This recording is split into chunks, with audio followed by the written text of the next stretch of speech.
বেচারা সারাদিনে। এই হচ্ছে হাবিব, আপনাদের এলাকার সন্তান, আমার ছোট ভাই।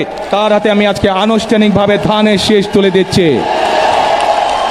এই ছেলেটি এই এলাকায় সারা জীবন ধরে বড় হয়েছে, এই এলাকার মানুষের পাশে থেকেছে, বিপদে আপদে সকল সময় এই এলাকার মানুষের পাশে দাঁড়িয়েছে। কাজেই এই এলাকায় যার বেড়ে ওঠা, এই এলাকার মানুষের সাথে যার উঠা বসা, একমাত্র তারই পক্ষে সম্ভব এই এলাকার উন্নয়ন করা, একমাত্র তারই পক্ষে সম্ভব এই এলাকার মানুষের বিপদে আপদে তাদের পাশে থাকা, তাদেরকে শক্তি যোগানো। আমরা কি হাবিবকে ইনশাল্লাহ নির্বাচিত করবো ধানের শীষে? ইনশাল্লাহ। হাবিবকে আপনারা 12 তারিখ পর্যন্ত দেখে রাখবেন।